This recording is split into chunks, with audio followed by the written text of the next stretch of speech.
What's up YouTube? This is Leon from Humans Plays, and it's that time of the year again where all the big releases happen. You've got your Halos, Call of Duties, Battlefields, and even Fallout. But surprisingly, I'm not all that excited about those titles. My most anticipated game for the end of the year is not all about the AAA affair. It doesn't have guns or vast landscapes to explore, or even Master Chief. But my most anticipated game is Super Beat X-Sonic for the PS Vita. I know you'll all be thinking, why? It doesn't have guns or Master Chief, why this game? For those of you who don't know, I actually do love rhythm games. I just don't really like buying plastic instruments. But the main reason why I'm so hyped up about this game is because of the people behind it. So, in celebration of Super Beat X-Sonic's release, I'm going to take a look at the original franchise and give my thoughts on the original DJ Max collection.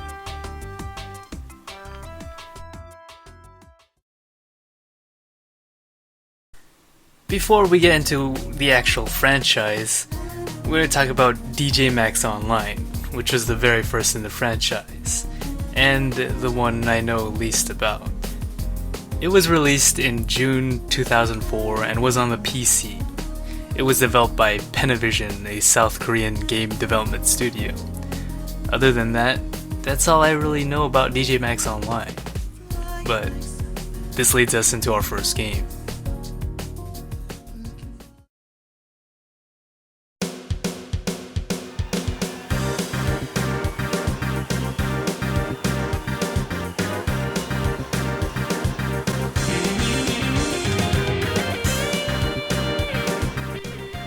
DJ Max, the Emotional Sense P Portable, or DJ Max Portable for short. It's the sequel to DJ Max Online and was released on the PSP in 2006. It's one of those rhythm games where I feel it's purely a rhythm game. No extra mechanics, or gimmicks, or anything like that.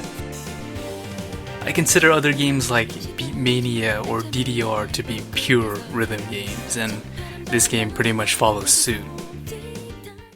Just like other rhythm games at the time, there are various modes of play. You can choose from 4, 6, or 8 buttons depending on how familiar you are with the game. There is also a challenge club mode thing where you choose from various clubs. Each club has a list of songs with varying difficulties, and the main purpose of this mode is to mainly unlock things like songs and gears. The mechanics are standard for any rhythm game. Catch the falling notes that are timed with certain instruments of the song. Every time you catch a note, it plays that part of the song. It plays very similar to the game Beatmania, which was released before it. Accuracy is not only key to getting a good score, but it also makes the music sound good. Accuracy is also determined by a percentage rather than a word, like many other rhythm games out there. Instead of a good, great, or bad, DJ Max opted for a numbered approach. Max 100% is a perfect hit. Anything in between can be a percent between 90 to 1%. And if you miss it, it counts as a break, which depletes your HP bar. And if your HP bar is empty, it's game over. The graphics are mainly music videos that look like very elaborate flash animations. They're nice enough, but it's not something you'll be looking at 90% of the time. The part you're mainly looking at is called your gear. It can be swapped out for other gears in the music select menu. The cool part is that each gear has its own HP.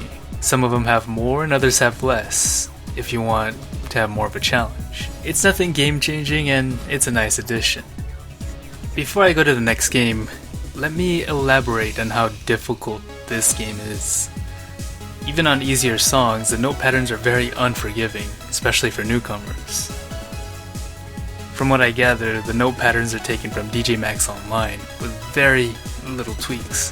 The only tweaks they probably have made are changing certain note patterns, so that's possible to do it with the PSP control scheme.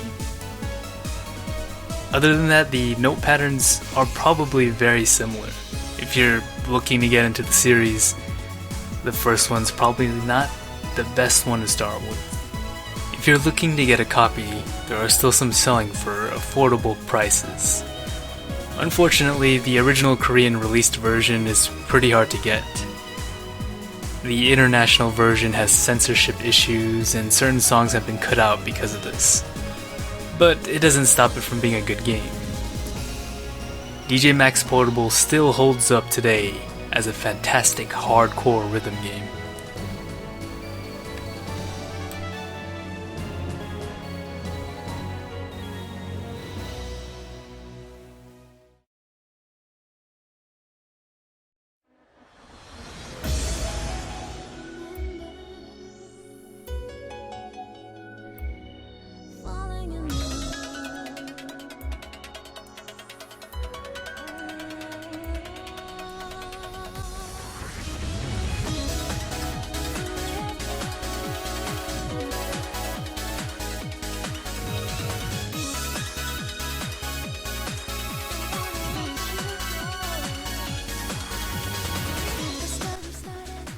DJ Max Portable 2 is arguably the best portable DJ Max in my opinion. Not only does it have many more genres of music bundled in, but also adds a new layer of depth to the system mechanics. One new feature is the link disc option. If you have the first game, you can select link disc, and you're able to play all the classic songs in the new engine by swapping out the game discs. Menu and interface wise, it's really not all that different from the first game. Another new feature is 5-button mode. It was used as a way to ease players into 6-button mode, but it had its own unique mechanics to it. Because it's 5 buttons, it merges the 2 middle buttons into one, specifically the right and square buttons. Because the middle button is tied to 2 buttons, you have to decide which button to use or which side to use. When you play a high-level 5-button song, it's very apparent that developers wanted to switch sides frequently, making 5-button mode its own unique thing. Some people don't really like or care about 5-button mode, but I feel it's a cool addition that was actually well thought out. But there's one thing that DJ Max Portable 2 did that gave the series new depth, and that's the new mechanic called Fever. This one mechanic drastically changed the way we played. On the surface, it just acts as a score/point multiplier. The way it works is that you build Fever by accurately hitting notes or getting 100% maxes that build up the Fever bar. While in Fever, you can build more Fever to gain an even higher multiplier, up to a max of 5 times. Any extra Fever you gain will keep you at the max of 5 times Fever. And man, once you hit that max Fever, the game treats you with this.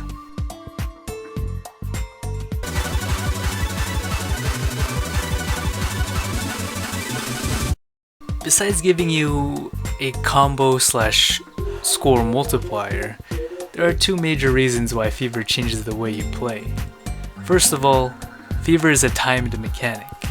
Once you pop Fever, it's a race to gain more Fever before it runs out, forcing you to play as perfect as possible.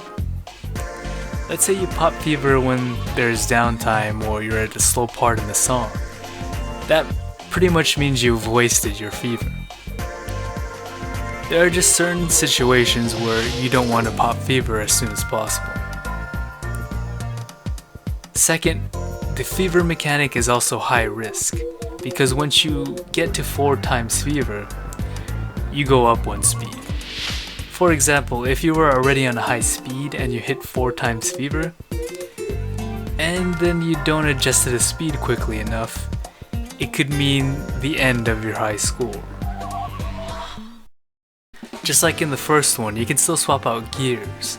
Not only that, but you can choose characters and note patterns.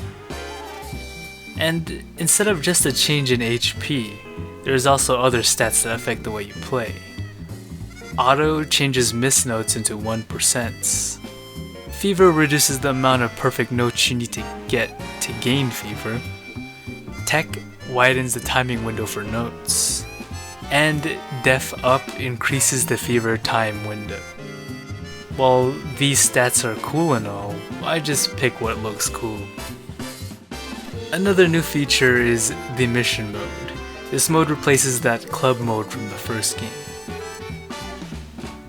Instead of playing a list of songs, you play a list of songs with a mission or objective. These missions can range from simple combo challenges to challenges that require you not to miss once.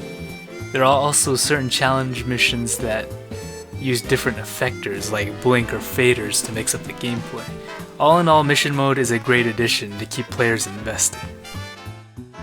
DJ Max Portable 2 has a lot going for it. While it may not be as difficult as the first, I feel like this one is a lot more refined. DJ Max Portable 2 is another fantastic entry to the franchise.